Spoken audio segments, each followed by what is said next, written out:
Olá pessoal, meu nome é Elcio Praciano, sou professor de língua portuguesa e redação e hoje nós vamos falar sobre 10 palavras que se usam em Portugal que provavelmente você não conhece, certo?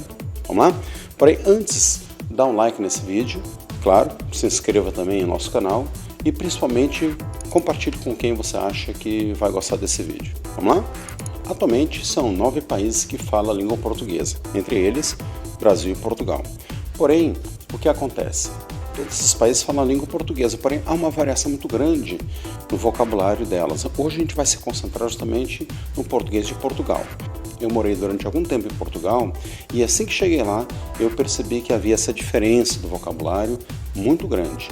E isso fez diferença também no momento que eu ia ser entendido por eles ou eu ia tentar compreender o que eles estavam falando, certo? E é sobre isso que a gente vai falar.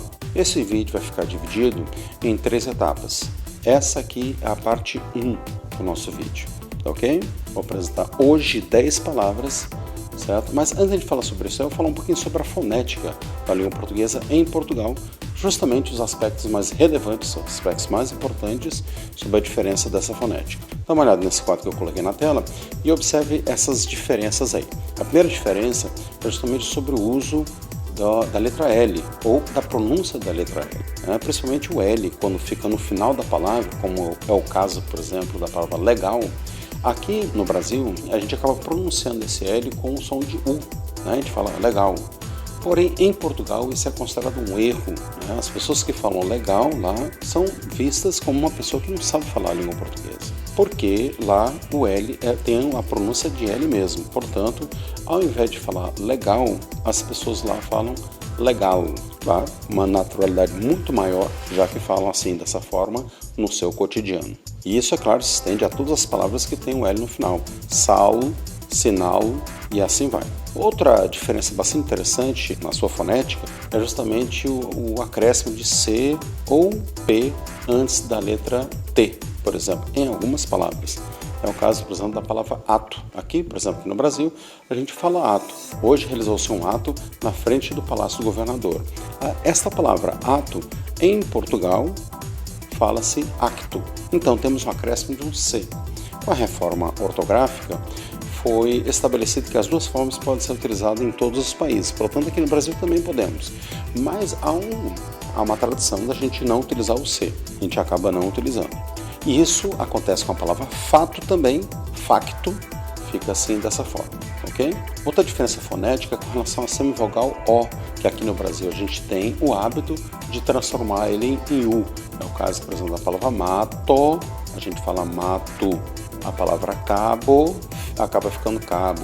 A palavra saco acaba ficando saco. E assim vai, né? Eu poderia dar vários exemplos dessa mudança de fonética da letra O. Porém, lá a semivogal O sempre tem som de O mesmo. Então fica saco, mato e assim vai.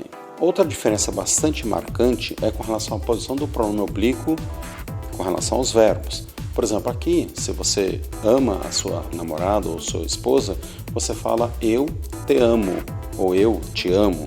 Portanto, nós temos preferência por colocar esse pronome oblíquo antes do verbo, eu te amo. Lá existe uma preferência por colocar depois. Portanto, nós usamos a próclise, que é o uso do pronome anterior ao verbo, e lá tem-se preferência para o uso da ênclise. Portanto, lá fica eu amo-te.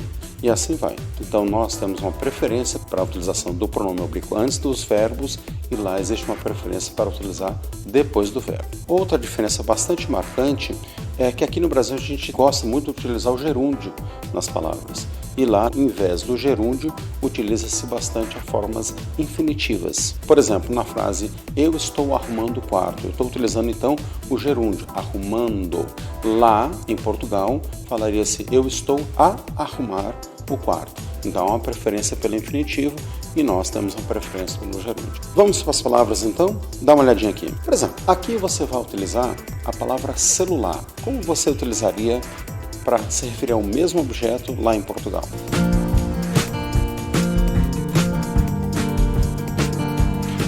A palavra celular lá, a gente vai utilizar então telemóvel. A segunda palavra que eu vou utilizar aqui é a palavra casa de banho. A palavra casa de banho lá refere-se à palavra banheiro que nós utilizamos aqui. Então lá se utiliza a palavra casa de banho e aqui banheiro. A terceira palavra é a palavra autocarro. A palavra autocarro para nós aqui significa ônibus. Então lá você pega o autocarro e aqui você pega o ônibus. A quarta palavra é a palavra guarda-redes, que fica bastante óbvio pelo seu significado.